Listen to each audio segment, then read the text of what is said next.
जगत सारा क्षणिक है और आत्मा एक नित्य है। आत्मा का अनुभव बस एकमात्र नित्य है।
चैतन्य स्वभावी भगवान आत्मा अनादि अनंत शुद्ध चैतन्य मात्र है।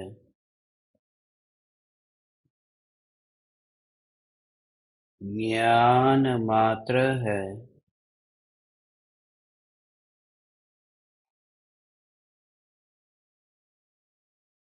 मैं शुद्ध चैतन्य मात्र,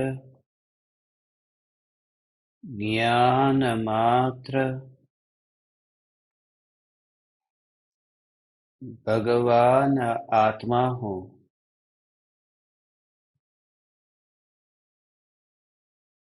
प्रति समय यह जागृति बनी रहे।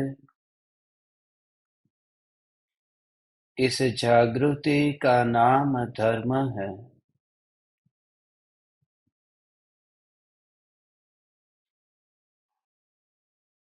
देह की प्रत्येक क्रिया के काल में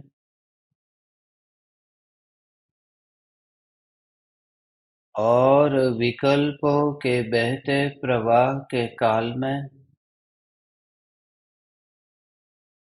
ज्ञानी को प्रति समय यह जागृति रहती है कि मैं चैतन्य तत्व इस देह की किसी भी क्रिया में और विकल्पों के बहते प्रवाह में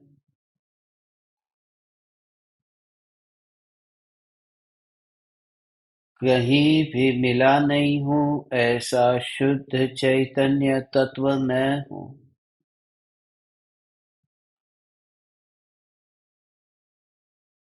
प्रति समय स्वयं की शुद्ध चैतन्य सत्ता का बोध आत्म जागृति ही धर्म है।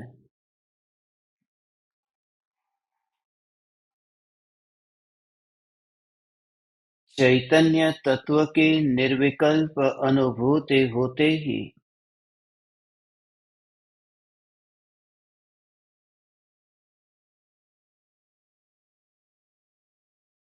पर्याय का पर्याय स्वभाव पलट नहीं जाता। पर्याय अनित्य है, मगर पर्याय का अनित्य स्वभाव नित्य है।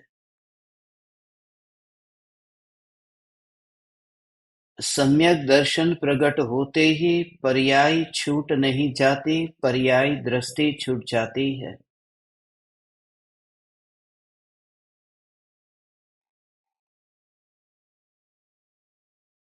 फिर भी जिनकी दृष्टि न पर्याय दृष्टि पर है न द्रव्य दृष्टि पर है, जिनकी दृष्टि सिर्फ द्रव्य पर है, ऐसे सम्यक दृष्टि ज्ञानी धर्मात्मा को प्रत्येक अवस्था से न्यारा ध्रुव चैतन्य परमात्मा ही दिखाई देता है।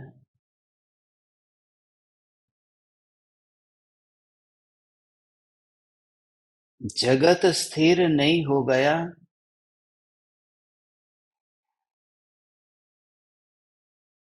मगर जो सदाकाल स्थिर है, ऐसे चैतन्य स्वरूप में एकत्व होते ही ज्ञान ज्ञेयों का विरोध नहीं करता। यह स्वरूप यथार्थ रूप से समझ में आता है।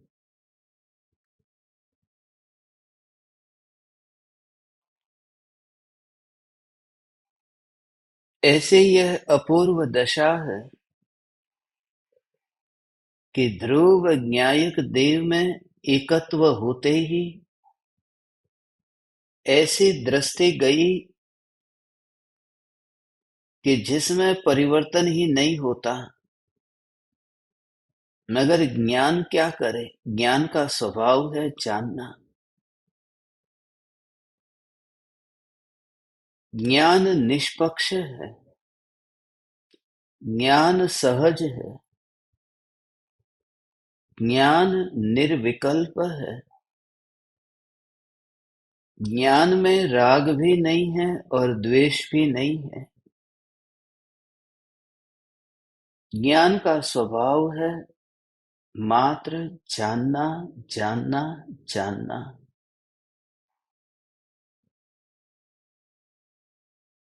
जो भी विरोध है वह तो विकार में है।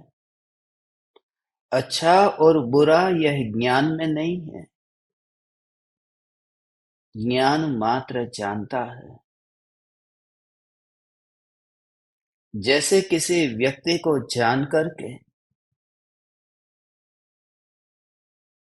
ऐसा भाव आया कि यह मित्र जानने में आया या फिर यह शत्रु जानने में आया। मित्र जानने में आया, शत्रु जानने में आया, यह जानने में आया, यह ज्ञान का कार्य नहीं है। ज्ञान तो मात्र जानता है। मित्र और शत्रु ये तो राग और द्वेष का परिणाम है। तो जैसे ही वह व्यक्ति मात्र व्यक्ति के रूप में ही ज्ञान में झलका है, मगर राग कहता है कि मित्र है, द्वेष कहता है कि शत्रु है। ज्ञान तो मात्र जानता है और जानने रूप उस ज्ञान का परिणमन होता है। वह जानता है माने क्या? कोई चेष्टा करके नहीं जानता, जानने जाकर के नहीं जानता।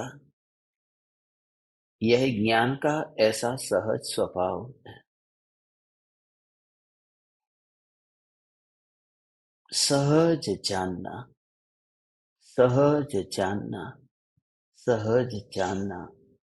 फिर राग हुआ, द्वेष हुआ, तो राग को और द्वेष को भी, ये मित्र है, ये शत्रु है, इस भाव को भी ज्ञान मात्र जानता है। जैसे व्यक्ति को जानता है, जैसे संयोग को जानता है, ऐसे ही ये संयोगी भावों को भी जानता है। वस्तु को जानता है, ऐसे ही विकारों को भी जानता है। मगर ये ज्ञान व्यक्ति को जानने गया, विकारों को जानने गया, ऐसा भी हमें इसलिए लगता है क्योंकि लक्ष्य हमारा व्यक्ति पर है, जोर हमारा व्यक्ति पर है, विकारों पर है, संयोगी भावों पर है। यदि ज्ञान स्वभाव का अनुभव करो, मात्र स्वभाव को स्वभाव की दृष्टि से देखो, तो ज्ञान मात्र जानने रूप परिणमित हो रहा है। अपने में से ही ये जानने की लहर उठी, अपने में ही समा गई, अपना ही परिणमन, अपना ही वैभव, अपना ही खजाना अपने में ही रह गया। पलट करके भी वह न पलटी, और जो सत्ता टिक करके रही। इस सत्ता मात्र पर दृष्टि जाए तो सम्यक तो प्रकट होता है। सागर की लहर उठी और लहर सागर में समा गई, मगर उत्पन्न हुई उस समय वह क्या है? वह पानी है। जब समाती है सागर में तब क्या है? तब भी पानी ही है। और एक समय के लिए वह लहर, वह उठी है, मगर लहर का उठना वह भी तो सागर है, पानी है। दृष्टि बदल जाए तो उत्पाद में, एक समय के सत में और व्यय में एकमात्र ध्रुव चैतन्य सत्ता ही दिखेगी। ये विकल्प ही उत्पन्न नहीं होगा कि लहर उठी है, लहर बैठी है, या फिर लहर एक समय के लिए टिकी है। जिसे सागर को देखना है, जिसे सागर में गहराई में जाकर के डुबकी लगाना है, वह लहरों की गिनती नहीं करता, वह लहरों का लक्ष्य नहीं करता।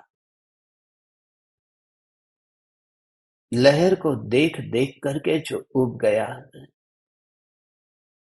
जो किनारे पर रह करके ही रेत को, कंकड़ को, पत्थर को गिनता था, अब वह इतना उब गया है कि उसे लगा कि अब सागर की गहराई में जाकर के मोती को पाकर के रहूंगा।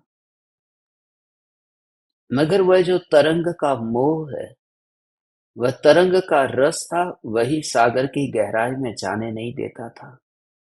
तरंग कुछ नहीं करती थी, क्योंकि उससे भी पूर्व बहुत से लोगों ने सागर की गहराई की यात्रा की थी। तरंगों को रोके बिना ही वे लोग सागर की गहराई तक पहुंचे थे। हे चैतन्य परमात्मा, देह और देह के संयोग, राग और द्वेष के विकारी भाव, इन सभी की परवाह किए बिना जो ये ज्ञान की लहर उठती है, इस उठती ज्ञान की लहर में रंच मात्र भी विकल्प उत्पन्न हुए बिना बस इस ज्ञान को ही अंतर्मुख करके डुबकी लगा। यह ज्ञान ही अंतर्मुख होता है। जो पर्याय यहाँ पर उत्पन्न हुई है, जो लहर यहाँ उठी है, वो लहर ही यहाँ समा जाती है।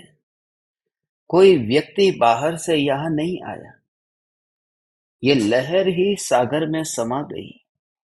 उस समय उस लहर ने अपने अस्तित्व को पहचान लिया।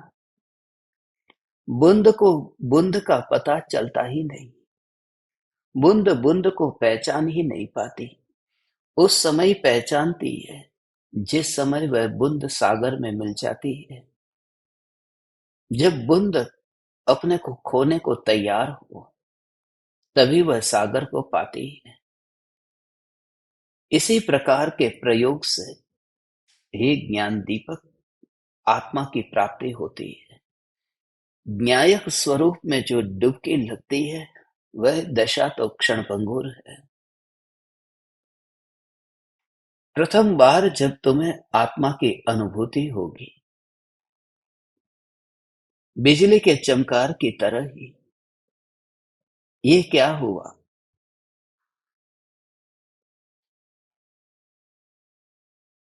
अनुभव हुआ और चला भी गया। बस ऐसा ही है, आया और गया।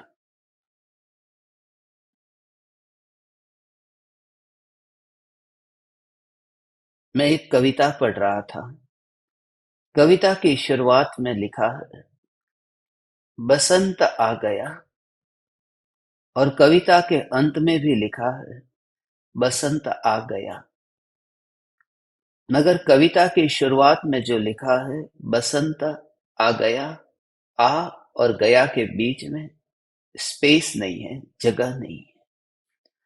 अंत में जो लिखा है, उसमें बसंत आ गया, आ गया, आया और गया।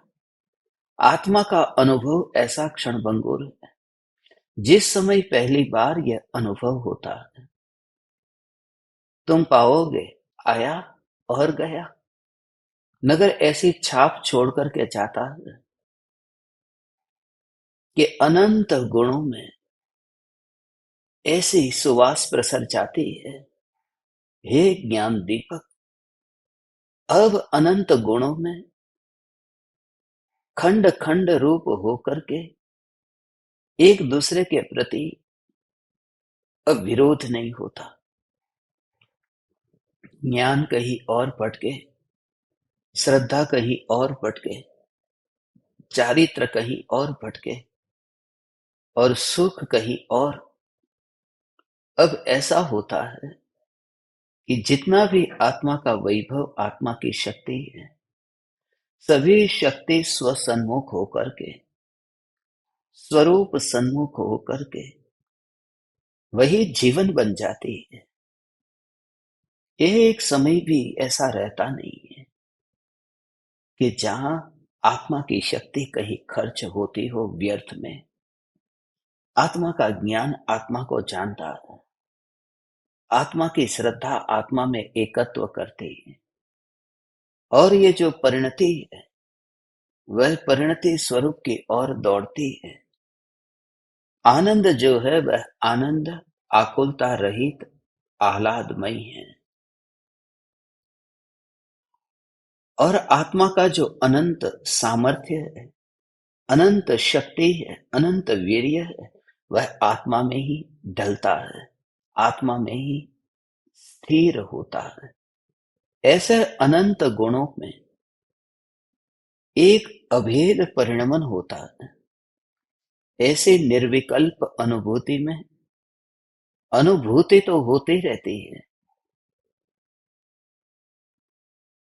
मगर अनुभूति पर जोर नहीं है, जोर त्रिकाली ध्रुव पर है।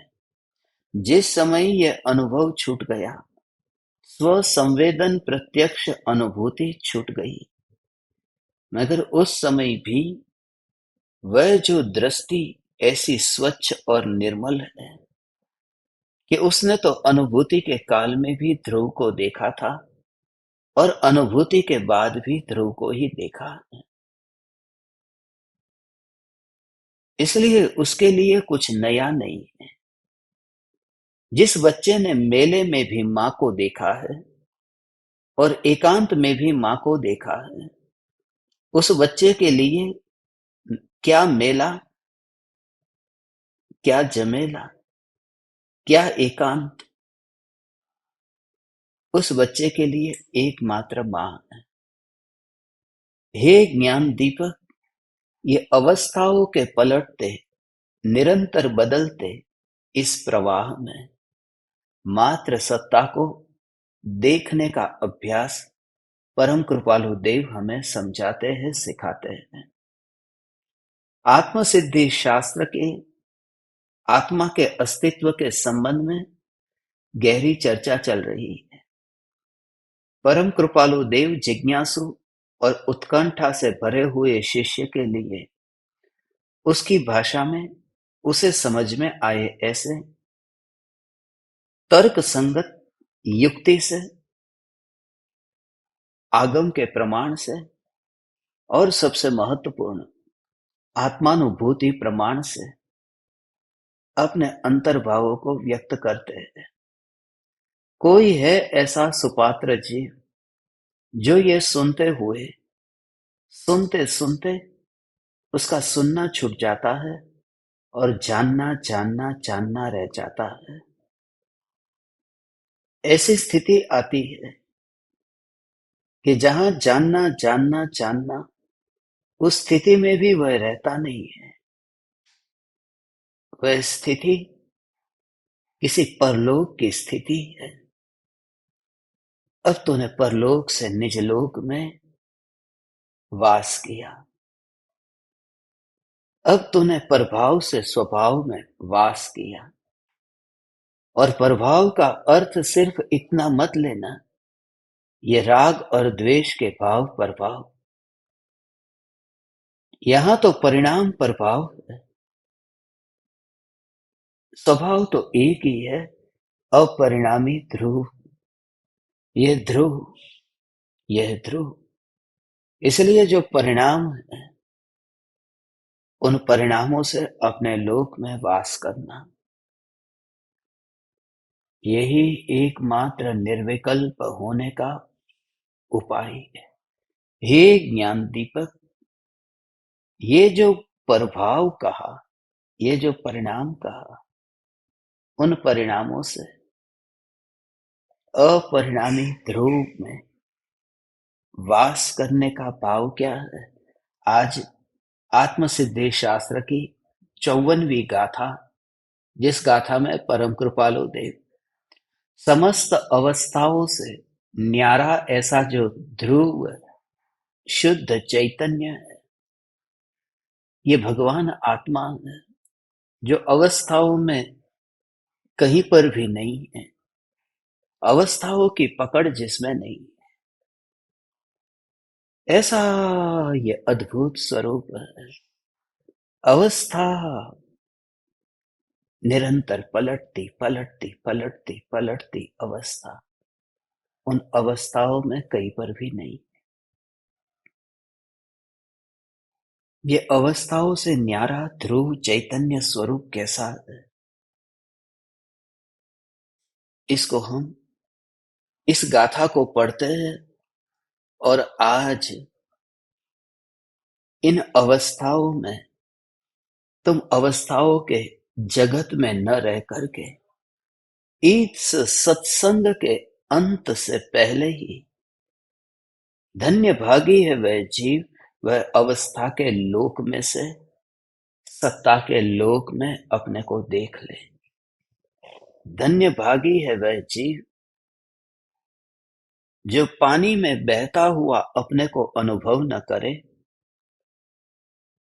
और सर्वोच्च शिखर पर अपने को स्थित सदाकाल अनुभव करे।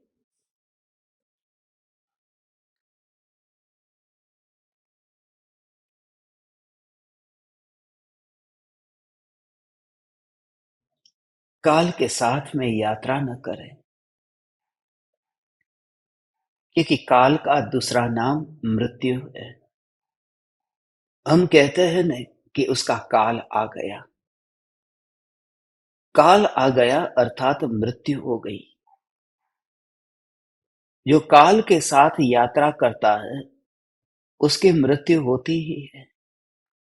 और ये काल के साथ यात्रा सुबह हुई, दोपहर, शाम, रात, या फिर ज्ञान की इस समय की अवस्था में मुझे आप जानने में आए। थोड़ी देर पहले पहाड़ जानने में आता था, थोड़ी देर बाद अभी नदी जानने में आएगी। ये जो ज्ञान में ये जानने में आया, ये जानने में आ रहा है, ये जानने में आएगा। अज्ञानी उसके साथ में ही यात्रा करता है। अज्ञानी उस पर्याय पर बैठता है जिस पर्याय में जानने रूप परिणमन होता है। वो उस पर्याय में ही अपना नगर बसा लेता है, उस पर्याय में ही अपनी जिंदगी मान लेता है। और उस वजह से सबसे बड़ा नुकसान अनादि से यही हुआ है, भाव मरण हुआ। क्योंकि अवस्था के मरते ही श्रद्धा यही मानती है कि मैं मर गया।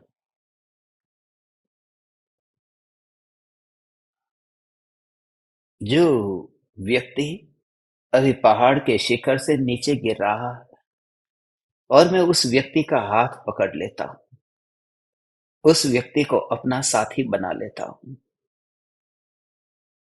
तो स्वाभाविक है कि मैं भी उसके साथ में गिरूंगा, क्योंकि उसका गिरना पक्का है। वह उसका स्वभाव।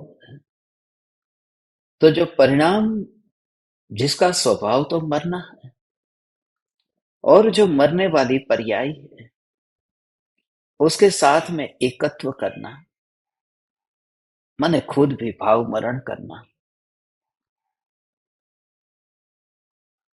दुनिया में तो मरने वाले लोगों से कोई दोस्ती, कोई साथ नहीं करता। यद्यपि सब ये भावना बताते हैं, अपने भावों को जताते हैं,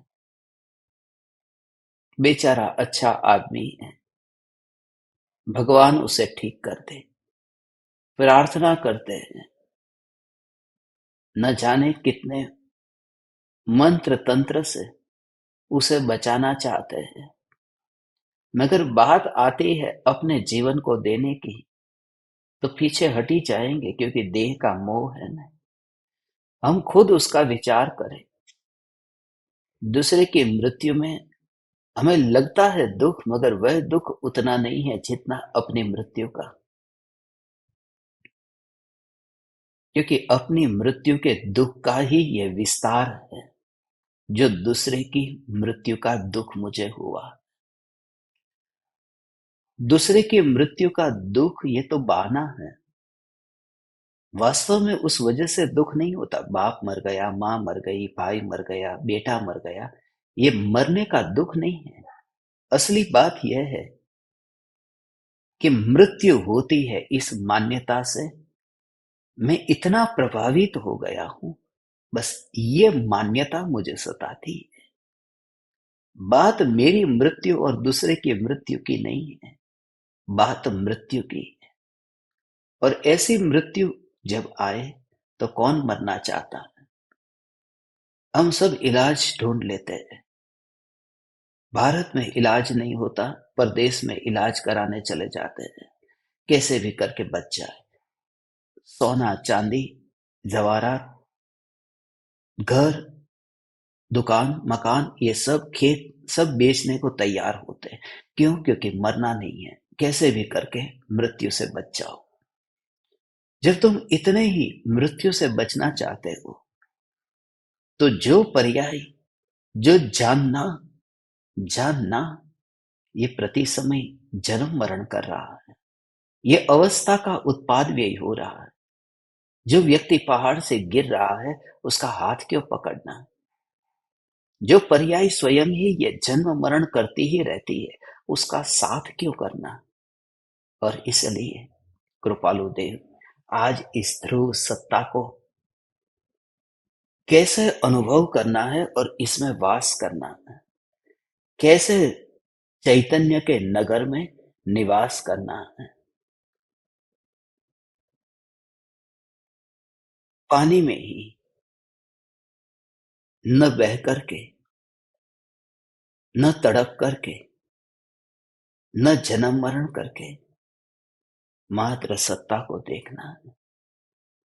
और ये देखने के लिए भी तुम्हें कुछ भी नहीं करना पड़ेगा कि कहां जाऊं मैं। उस समय तुम्हें दृष्टि को बदलना होगा। ये अद्भुत दृष्टि है। नदी का पानी बह रहा है। अब मछली को जीवन चाहिए, तो जीने के लिए क्या करे? पानी को बहता हुआ रोक दे। बहता हुआ पानी को रोकना नहीं है, सिर्फ वह जी रही है उस जीवन का अनुभव। पानी से जीवन है, जल ही मछली का जीवन है। बहता जल, ये विकल्प मछली को आता ही नहीं है। मछली को एहसास नहीं होता ये पानी बह रहा।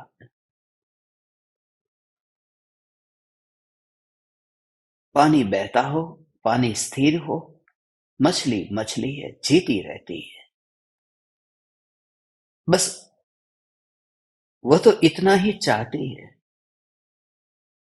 कि मेहरबानी करके मुझे पानी में से बाहर मत निकालो। बहते पानी में से नहीं, पानी में से बाहर मत निकालो। हे ज्ञान दीपक, ये जो ज्ञान की धारा बह रही है, इस धारा को न रोकना है, इस धारा से न बाहर निकलना है। इस ज्ञान की धारा में इस विकल्प से मुक्त होना है कि ये धारा है। यदि धारा की दृष्टि छूट जाए तभी ध्रुव दृष्टि में आता है, और ये ध्रुव स्वभाव के नजदीक जाकर देखने पर धारा से अत्यंत दूर है। यही ध्रुव की चैतन्य की नित्यता है। एक ज्ञान दीपक, ये गाथा अभी हम पढ़ते हैं।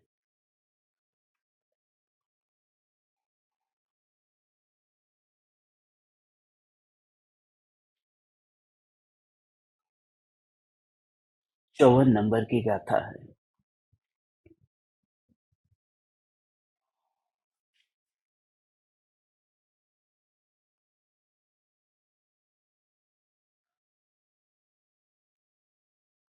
सर्व अवस्थाने विषे न्यारो सदा जनाई, प्रगट रूप चैतन्यमयी एंधाण सदाय। आत्मा सर्व अवस्थाओं में सदा ही निराला रहता है। त्रिकाल प्रगट ऐसा चैतन्य स्वभाव आत्मा का वास्तविक लक्षण है।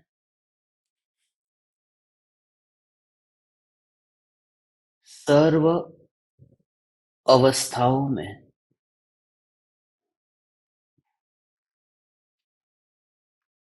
जो सदा न्यारा रहता है।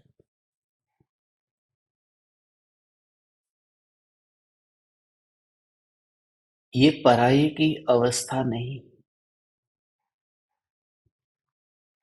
अपनी अवस्थाओं से भी जो सदा ही न्यारा रहता है। शिष्य की जो शंका थी कि आत्मा का कोई दूसरा लक्षण नहीं है, कैसे मैं आत्मा को मानूं? आत्मा को पहचानने के लिए, समझने के लिए कोई लक्षण तो चाहिए। आज ये कहते हैं एक लक्षण है जो चैतन्य लक्षण है। ये चैतन्य शब्द भी परम कृपालु देव का बहुत प्यारा शब्द था। हम जो चैतन्य चैतन्य चैतन्य ये जो कहते हैं, ये परम कृपालु देव का ये शब्द देखो, चैतन्य स्वभाव, चैतन्य लक्षण। और भी आगे आएगा, शुद्ध बुद्ध चैतन्य कण। ये चैतन्य, ये स्वभाव, ये परिणाम, ये पर्याय, ये अनित्यता, ये क्षणभंगुरता नहीं है।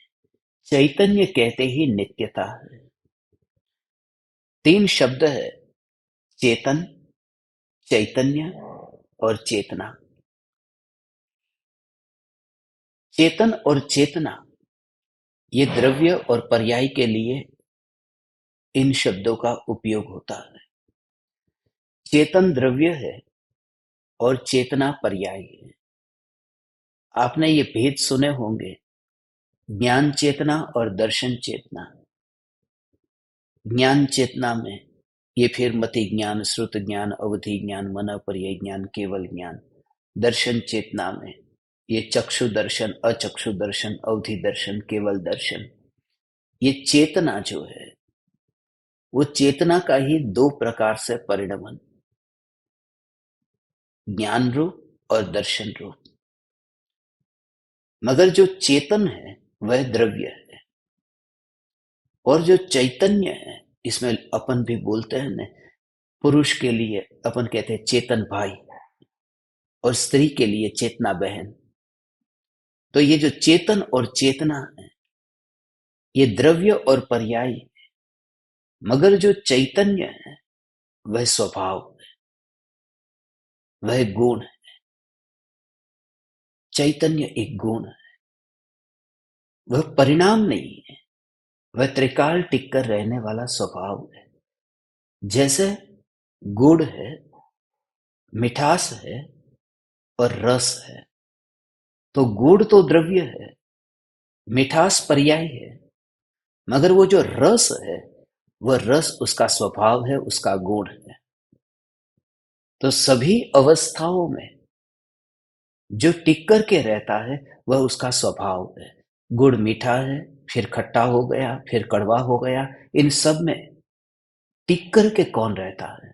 गुड़ नहीं, गुड़ टिक कर के नहीं रहता। मीठा, खट्टा, कड़वा, इसमें जो टिक कर के रहता है वो टिक कर के रहने वाला रस है। इसलिए क्योंकि मीठा रस, खट्टा रस, कड़वा रस, तो ये जो सब में कॉमन रहता है, वह कॉमन रहने वाला जो है, जो सब में टिक कर के रहता है, वह उसका स्वभाव है, रस उसका स्वभाव है। ऐसे ही पानी ठंडा है और गर्म हो गया, तो वो ठंडा और गर्म, इन दोनों में समान क्या है? ठंडा स्पर्श है, गर्म स्पर्श है, स्पर्श समान है। तो स्पर्श, हम जो बोलते हैं कि गुड़ का स्वभाव क्या है? गुड़ का स्वभाव मीठापना। वास्तव में मीठापना उसका स्वभाव नहीं है, स्वभाव तो स्पर्श रस गंध वर्ण है। रस उसका स्वभाव है, मीठापना उसका स्वभाव कहाँ है? मगर नहीं।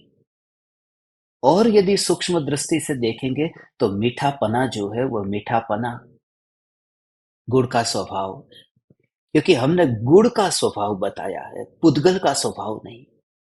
पुद्गल का स्वभाव तो स्पर्श रस गंध वर्ण है, मगर बात गुड़ की है तो कहने में यही आएगा कि गुड़ का स्वभाव मीठा है। वो उस पर्टिकुलर अवस्था की बात है, वह पुद्गल सत्ता की बात नहीं है।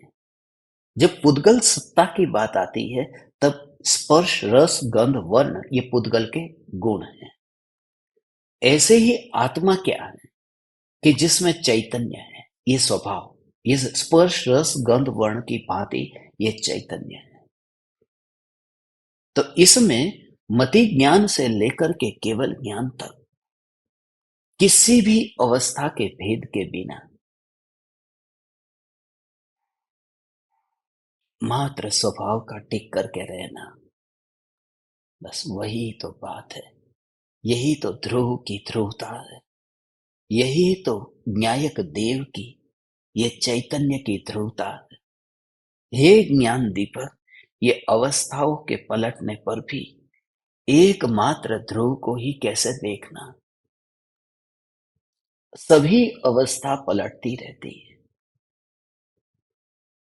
मगर अवस्था के पलटने पर भी मूल वस्तु को देख लेना। कपड़ा है, अभी बाजार से खरीदा है, लाल रंग का है, धूप में रखा, और फिर हमने शिकायत की कि ये देखो कपड़ा इतना महंगा, गारंटी दी थी, रंग चला गया। रंग नहीं चला गया, उसमें रंग है, अभी सफेद रंग का हो गया। सफेद भी रंग है, बिना रंग का कहां हो गया? रंग चला ही नहीं गया। कोई भी जड़ वस्तु ऐसी हो ही नहीं सकती जिसमें से रंग निकल जाए। जब हम भोजन करते हैं तब हम कहते हैं, पहला ही कोर मुंह में डाला और कह दिया, अरे इसमें कोई स्वाद नहीं है। स्वाद नहीं है, ऐसा नहीं है, स्वाद है। अरे कोई स्वाद नहीं है, नमक लेकर के आओ। अरे स्वाद नहीं है, मिर्ची लेकर के आओ। स्वाद है। तुमने जो चखा उससे तो पता चला कि उसमें ऐसा कुछ स्वाद है। आकाश को चखा नहीं जा सकता, आत्मा को चखा नहीं जा सकता। ये जो तुमने जीभ पर जो चखा है, वहां स्वाद तो है, मगर तुम्हें जैसा स्वाद चाहिए था ऐसा नहीं है, इसलिए तुमने कह दिया ये बिना स्वाद का भोजन है। मैं आपको सिद्धांत बता रहा हूं कि दुनिया की ऐसी कोई पुद्गल वस्तु नहीं है जिसमें स्वाद न हो, जिसमें रंग न हो। ये जो कर्म आत्मा के साथ में बनते हैं, वो कर्म भी रंगीले होते हैं। ज्ञानावरण कर्म का रंग होता है, दर्शनावरण, मोहनीय, अंतराय, ये सब रंगीले कर्म है।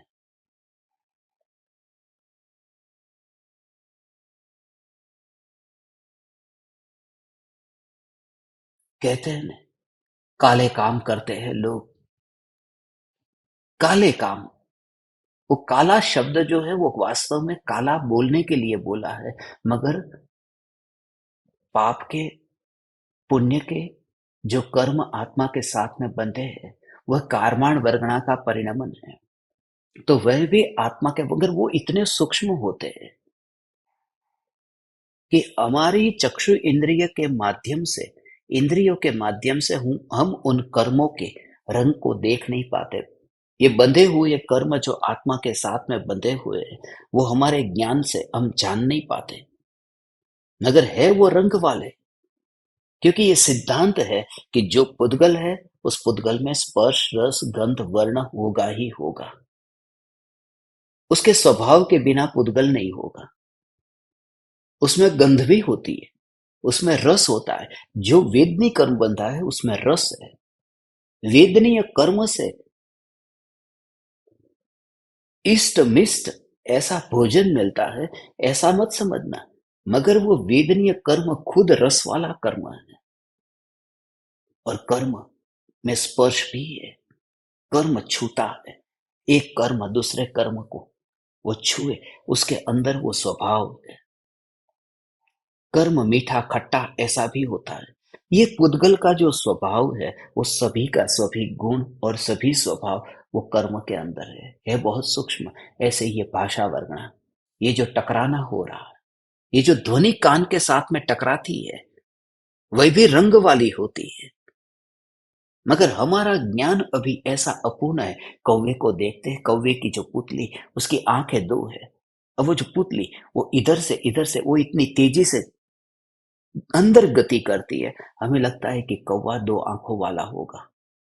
कौवा एक आंख वाला है, काना है। मगर वो इतनी जल्दी जल्दी वो घूमती है कि पता ही नहीं चलता। हम देखते हैं कि लगता है कि ये दोनों आंखों से कौवा देख रहा है। हमारा वर्तमान में ज्ञान भी ऐसा ही है। हम एक ज्ञेय को जानते हैं, तब दूसरे ज्ञेय को नहीं जानते, दूसरे को जानते तब तीसरे को नहीं जानते। जिस समय आप मुझे देखते हैं, उस समय सुनते नहीं है, और जिस समय आप सुनते हैं, उस समय मुझे देखते नहीं है। ऐसा ही मेरा है, मैं आपको देखता हूं, तब मैं मेरी आवाज नहीं सुन पा रहा हूं, मगर ऐसा हमें भ्रम होता है जब टीवी देख रहे, फिल्म देख रहे, और वहां पर एयर कंडीशन चल रहा है। थिएटर में होता है ना, एयर कंडीशन चल रहा है, वहां पर पॉपकॉर्न लेकर के गए, अंदर थिएटर में बैठ करके देख रहे हैं, परफ्यूम छिड़क करके गए, पत्नी के साथ बैठे, दृश्य देख रहे, डायलॉग सुन रहे। ये पांचों कार्य एक साथ में हमें लगता है कि हो रहा है, कि हाथ में हाथ है, पत्नी के हाथ में हाथ है। ये स्पर्शन इंद्री, ठंडी हवा का अनुभव हो रहा है, ये स्पर्शन इंद्री। जेब में पॉपकॉर्न भी है, परफ्यूम छिड़क कर गए तो खुशबू भी आ रही है। आंख से सामने फिल्म पे पर्दे पर जो दृश्य है वह देख रहे हैं, कान से वो डायलॉग भी सुन रहे हैं। ये पांचों इंद्रियों से कार्य एक समय में हो रहा है, ऐसा हमें लगता है। और मन तो कहीं और होता है कि दुकान पर ग्राहक आए होंगे तो वहां पर कौन बैठा होगा। वो मन कहीं और भटक रहा है। ये 5 इंद्रिय और मन के माध्यम से ये जो आत्मा का ज्ञान है, वह ज्ञान एक समय में एक ही इंद्रिय का अवलंबन लेता हुआ वह परिणमित होता है। मगर वह समय की गति इतनी तेज है कि 1 सेकंड में असंख्य समय बीत जाते हैं, इसलिए ये भेद पकड़ में नहीं आता कि जिस समय मैंने सुना, उस समय देखा नहीं है, जिस समय देखा, उस समय सूंघा नहीं है। एक समय में एक ही विषय को जाना है। तो ये नियम जानो। मगर अब असली बात कि जहां 5 इंद्रिय के माध्यम से और पदार्थों को जानने का रस ही जहां पर नहीं है, जिसने एकमात्र ज्ञान और उस समय उसका विकल्प न हुआ, बस उस समय ऐसा ज्ञान ज्ञान ज्ञान, जिस समय वह उसने अपने ज्ञान की अनुभूति के काल में एक भी परमाणु का वहां अवलंबन न पाया, विकल्प भी नहीं हुआ, और मात्र अनुभूति, अनुभूति, वह जो अनुभूति, पर उस समय वही तो ओ ये ज्ञान दीपक, तुम उस स्वरूप का विचार करो। बहुत रेगिस्तान में तड़पता हुआ व्यक्ति, ऐसा तड़पता हुआ पानी पानी कर रहा है, सब कुछ न्योछावर करने को तैयार, एक बूंद पानी की मिल जाए। और जिस समय उस व्यक्ति को एक जीभ सूख रही है, तालू सूख रहा है, पूरा शरीर पसीने से, अभी वो पसीने से ही नहा रहा है, मगर पानी की एक बूंद नहीं है पीने के लिए। और उस समय वहां पर 5 नल थे, और 5 नल में से एक नल जिसके पास में वह गया, उस नल में से पानी की बूंद टपकी, और वहां पर जिस समय उसकी जीभ पर पानी आया, उस समय ये नल, उसका नाम क्या, वो कौन सी धातु से बना हुआ, तुम जरा विचार करो। वह बूंद जब जीभ को छूती होगी, उस समय उस व्यक्ति को जो तृप्ति होती होगी, उस अनुभूति में उसे नल के भेद प्रभेद, उसकी जाति, उसके आकार, उसका रूप, कौन सी दुकान से खरीद कर लाए, किसने निर्माण किया, कौन सी फैक्ट्री में बना, कोई विकल्प नहीं आएगा। वो तृप्ति जो है, वही तो समझने जैसा है। जिस समय तुझे ऐसा ही ज्ञान ज्ञान अनुभव में आया, फिर ये इंद्रियों, ये 5 इंद्रियों के नल का मटेरियल, ये कौन सा है, ये नल काला है या गोरा है, ये नल कौन सी फैक्ट्री में बना है, इसके माँ बाप कौन है, ये माँ बाप कौन सी फैक्ट्री में इस नल को तैयार किए, कोई विकल्प नहीं आता। हे चैतन्य परमात्मा, वही तो ज्ञान की प्यास है। ज्ञान स्वभाव को उस समय का बस वही तो है सत्ता। और वह जो बूंद जो वहां पर टपकी, और उस समय उसने बूंद को जब जीभ पर चखा, उस समय जो जीभ पर उसने बूंद को चखा, ये बूंद है, ये विकल्प उसे नहीं आता। मुझे बूंद मिली, ये भाव नहीं आता। जीभ पर छूते ही यही भाव, हाश, वो जो हाश, वो जो हाश, ये जो भाव है ना, उस भाव में वहां तृप्ति है। तृप्ति का मतलब यह है, जो चाहिए था वह मिला। बूंद नहीं चाहिए थी, नल नहीं चाहिए था, पानी। प्यास बूंद की नहीं होती, प्यास नल की नहीं होती, पानी। तुम समझ रहे हो भगवान, कि ऐसे ही ज्ञान की जो जानन अवस्था है, अवस्था अवस्था अवस्था, उसमें तू ज्ञान को ही फील है, मात्र ज्ञान।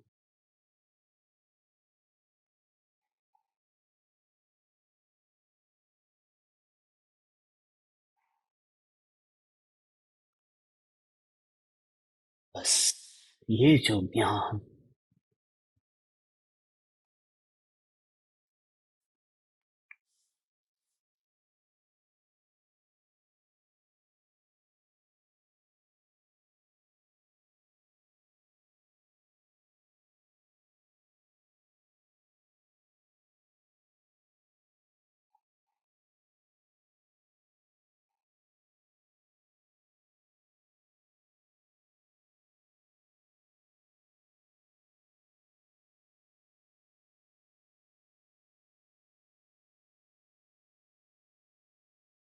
ये सत्ता, ये ज्ञान की सत्ता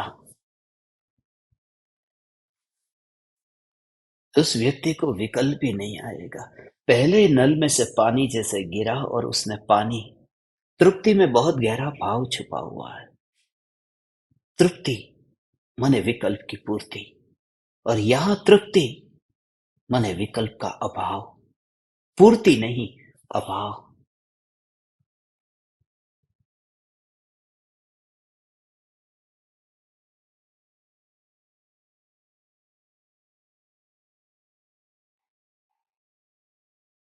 स्वभाव में रह करके ये विकल्प का अभाव हुआ है। जो स्वभाव का रस, वही विकल्प के अभाव का कारण बनता है। अब वह प्रभाव में नहीं आता। बात तो वही है ना, मात्र चैतन्य चैतन्य चैतन्य चैतन्य चैतन्य चैतन्य, वही तो बात है ना। मात्र ध्रुव चैतन्य, मात्र ध्रुव चैतन्य, मात्र ध्रुव चैतन्य, वह चैतन्य चैतन्य चैतन्य चैतन्य, ये चैतन्य स्वभाव, उस स्वभाव को ग्रहण करना, इस स्वभाव को ग्रहण करना है। मात्र चैतन्य,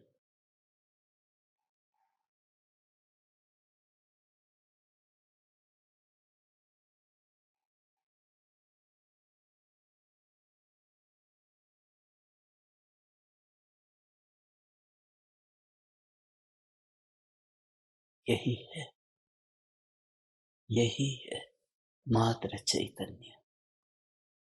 इंद्रिय वहां पर दिखाई ही नहीं देती। मैं जब मुंबई में पढ़ाता था, किसी के घर पर खाना खाता था, तो खाना खाते समय ऐसे लोग करोड़पति थे, चांदी की थाली, चांदी की चम्मच, और उन्हें पता था कि मुझे तीखा भोजन बहुत अच्छा लगता है, तो मिर्ची ढेर सारी ऐसी मिर्ची डालते अंदर, और फिर वो चांदी की चम्मच से मिर्ची, इतना तीखा भोजन वह चांदी की चम्मच से करता। चम्मच से भोजन करने के बाद में, ये सत्य घटना है, 2004 में। आज सुबह से मुझे याद आ रही थी, इसलिए मैं कहे बिना नहीं रह पाया। ये वो जो चम्मच से ये चखते समय, ये चम्मच यहाँ पर तीखा तीखा भोजन लगा, फिर चम्मच वहीं पर ही छूट गई। पहला भाव तो ये कि इनकी चम्मच कितनी भी अच्छी है, मेरे साथ में मेरे घर पे नहीं आने वाली। घर पे तो ये मिर्ची वाला भोजन ही आने वाला है, ये मिर्ची मेरे साथ आएगी, ये चम्मच नहीं आएगी। और वो चम्मच वहीं पर ही छूट जाती। फिर मैं घर पे आ जाता, और घर पर आकर के जलन इतनी होती जैसे पेट में अब आग लगी। तब फिर मेरे पास में स्टील का गिलास था, एक गिलास कमरे में रखता था, उसमें फिर शक्कर, उसमें पानी, पानी घुला मिला करके फिर उससे शक्कर वाला पानी करके वो पी लेता था। जब वो पानी पीता था उस समय, और जब मिर्ची, चम्मच थी वो चांदी की थी, गिलास स्टील का है, मगर जिस समय स्टील के गिलास में मैंने जो शक्कर वाला पानी पिया, पेट में थोड़ी तृप्ति हुई। और जब तृप्ति हुई उस समय गिलास का विकल्प नहीं आया कि ये 10 रुपए का गिलास है, और वह कितनी महंगी चांदी की चम्मच। उस समय तो चांदी की चम्मच कितने की आती वह भी पता नहीं था, मगर वह विचार आता था कि चांदी की चम्मच कितने की होगी, और यह 10 रुपए का गिलास है। मगर दो में से कोई भी विकल्प न आए। जब वो तीखे का अनुभव हुआ, वहां चम्मच वहां नहीं गई, और मीठे का अनुभव हुआ, वहां गिलास अंदर नहीं गया। जो साधन है वो साधन से बिल्कुल अलग ऐसी अनुभूति, ये इंद्रियों से अलग ऐसी अनुभूति है। तो जब तुम इंद्रियों के माध्यम से यज्ञियों को जानते हो, और उस समय ही तब ज्ञान ज्ञान ज्ञान को अनुभव करो, तो ये आग के परमाणु तुम खींचते नहीं हो अपनी ओर। मैंने कल इसलिए आपको ये प्रयोग करने को कहा था कि तभी तुम पूरे देह को, चम्मच वहीं पर ही छूट गई। वो करोड़पति के बंगले में ही चम्मच छूट गई थी, साथ में तो घर में आई नहीं। मगर वो जो तीखा भोजन, वो अभी भी पेट में जलन हो रही है, अनुभव में आ रहा है, वो हर पल अनुभव में आ रहा है। तो ऐसे ही पूरे देह को तुम श्रोता होकर के सुनोगे तो तुम्हारी समझ से ये बात बहुत दूर रहेगी।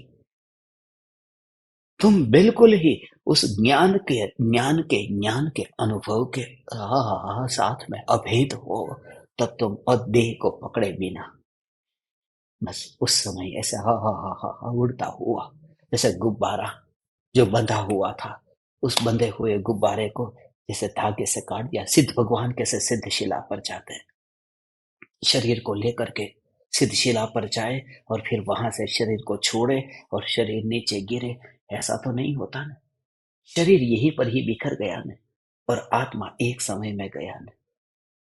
जैसे गुब्बारे को काट दिया यहां से, तो छत पर जाकर के कैसे वहां पर अटक गया, ऐसे ही सिद्ध भगवान लोक के शिखर पर, लोकाग्र शिखर पर वहां अटक गए। इस गुब्बारे को ऊपर भेजने के लिए कुछ करना नहीं पड़ा, उसे ऊपर भेजना नहीं पड़ा, वो चला गया। गैस भरा हुआ था, उसका स्वभाव था, वह ऊपर गया। सिर्फ जहां बंधन था वो धागा कट गया। और जब वो गुब्बारा जैसे ऊपर जाता हो, उस समय उसके अंदर ये टेबल के साथ में बंधा हुआ, धागे से बंधा हुआ गुब्बारा, उसको कैसा भारी भारी लगता होगा कि जहां बंधन नहीं है, उसकी जो गुब्बारे की यात्रा है। जिस समय तुम्हें अपने ज्ञान का एक समय भी ऐसा अनुभव हो कि यह ज्ञान इंद्रियों के ये टेबल से मुक्त, ऐसा ही, इसलिए तो यह ज्ञान ही तो सिद्ध है। सिद्ध है कौन? यही तो सिद्ध, इसलिए ज्ञानी जो अपने को सिद्ध स्वरूप अनुभव करते हैं, उसका भाव ये है भगवान, उसका भाव ये, यू जस्ट फील इट। यो मैं आपसे कह रहा हूं, यू जस्ट फील इट, कि इंद्रियों के परमाणु के साथ में तुम्हें लगेगा ही नहीं कि ज्ञान बंधा हुआ है। बंधन तो कल्पना थी, उस कल्पना को भी तूने टेबल पर छोड़ दिया और मात्र ज्ञान का अनुभव।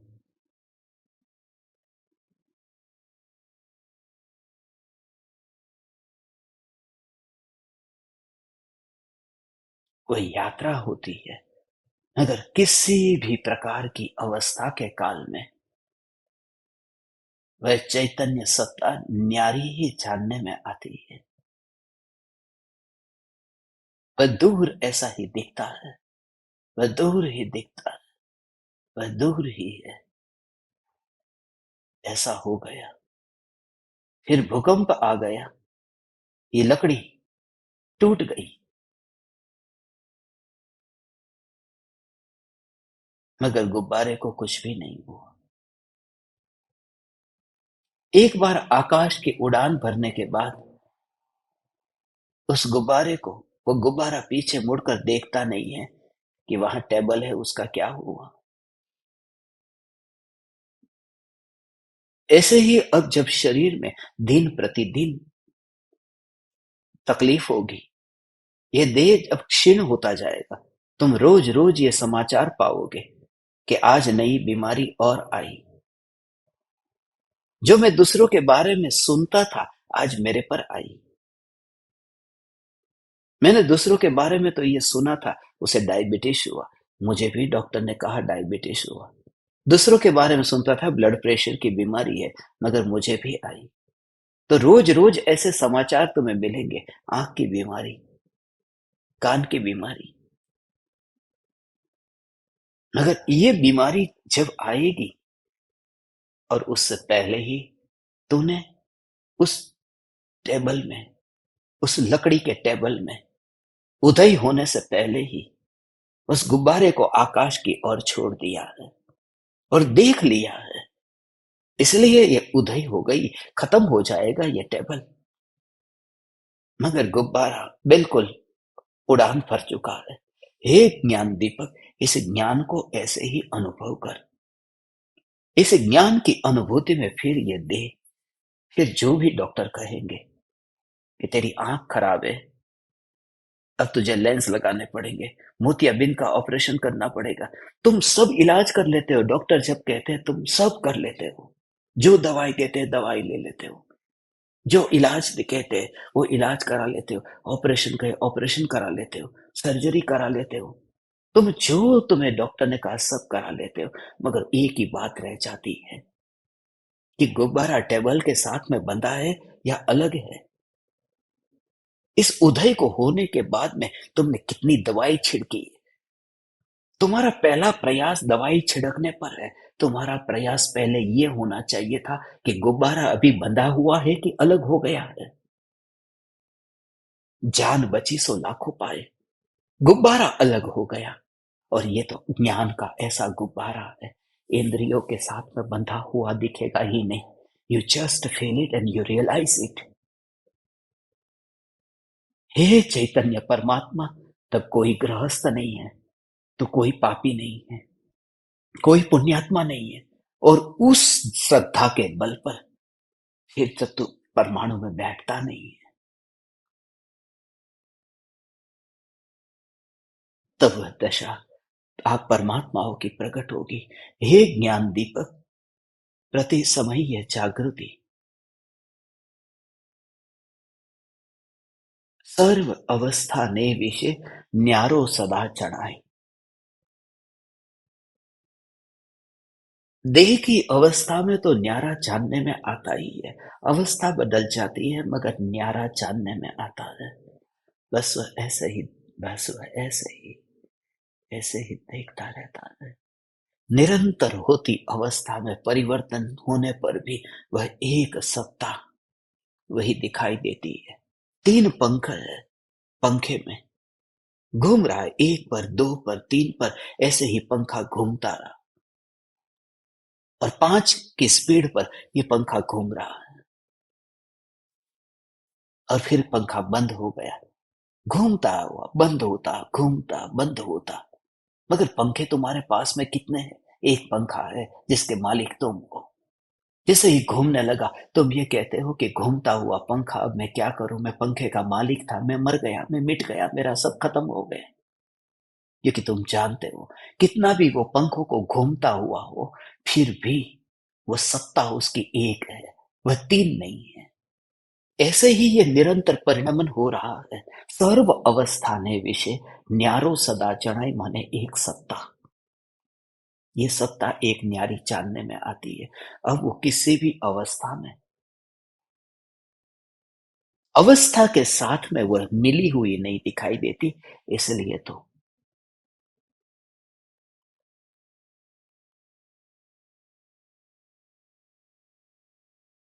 परिवर्तन में भी अपरिवर्तनशील सत्ता की जागृति।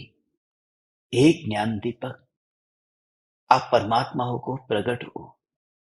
सर्व अवस्था ने विषय न्यारो सदा चढ़ाए। ये सदा न्यारा जानने में आता है। और परम कृपालु देव प्रगट रूप चैतन्यमय ए एंधान सदाए।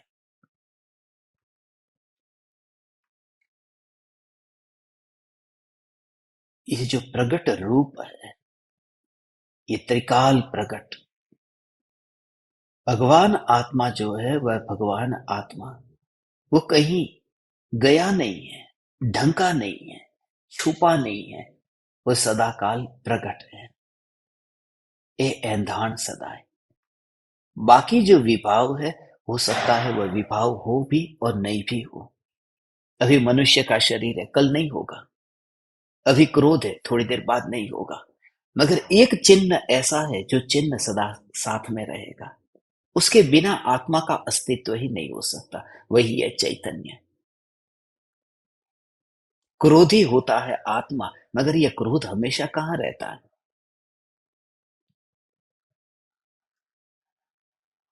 ये ऐंधाण सदाई, सदा काल जो रहने वाला, ये ऐंधाण है, ये पहचान है, यही भगवान आत्मा है। हे ज्ञान दीपक, आज आप प्रयोग करना रात्रि में सोने से पहले, ये कि जो परम कृपालु देव कहते हैं,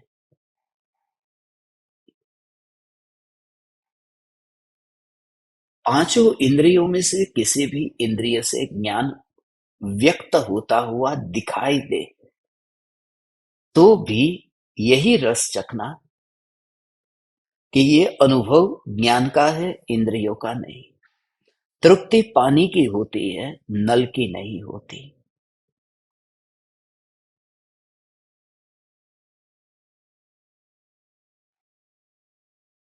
और ज्ञान को इंद्रियों पर बैठा हुआ न दिखाई दे, ज्ञान ऐसा न दिखाई दे। अभी तुम जाओ, बेड पर बैठो और लेटो, पूरी तरह से जागृति के साथ में। मैं तो अपनी ओर से अपने भावों को कहता हूं, तुम कितने प्रयोग करते हो मैं नहीं जानता, मगर फिर से ये भावना पाता हूं। आज तुम जब बैठो, बैठो, लेटो, बस टेबल को याद रखना, लकड़ी का टेबल, लकड़ी का टेबल। वो लकड़ी का टेबल माने लड़की का शरीर, लकड़े का टेबल लड़के का शरीर, ये शरीर ही एक टेबल। और उसमें तुम ज्ञान के गुब्बारे को वहां पर मत देखना, ज्ञान वहां नहीं है, ज्ञान बैठा नहीं। जैसे ही तुम वहां बैठोगे तो अनुभव ज्ञान का, ये ज्ञान वहां बैठा नहीं, लेटा नहीं। देह देह का कार्य करता रहेगा, देह सो जाएगा, नींद आती है, सो जाएगा, टेबल है, ये होगा।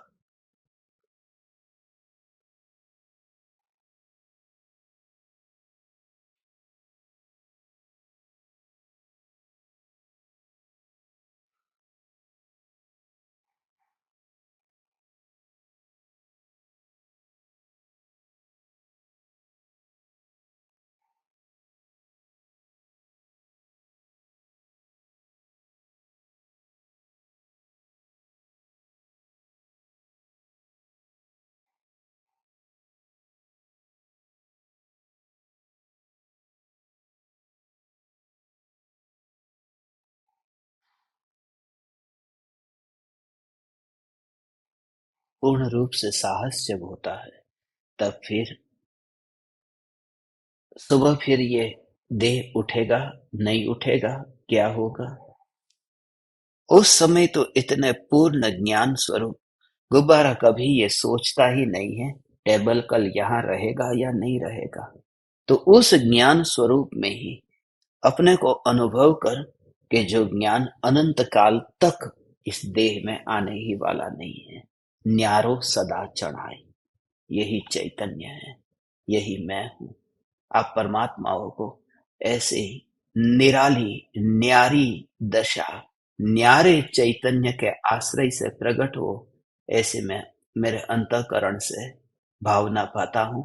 परम कृपालु देव से, पूज्य गुरुदेव श्री कांजी स्वामी से, अनंत सिद्ध परमात्माओं से प्रार्थना करता हूँ।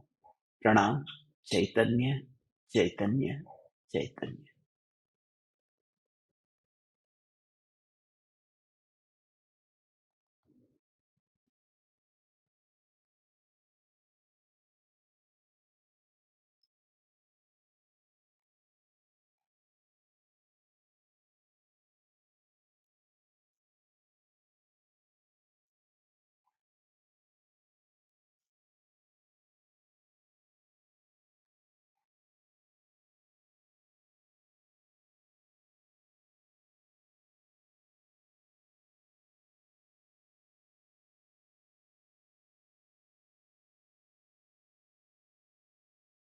अहो अहो श्री सद्गुरु करुणा सिंधु अपार,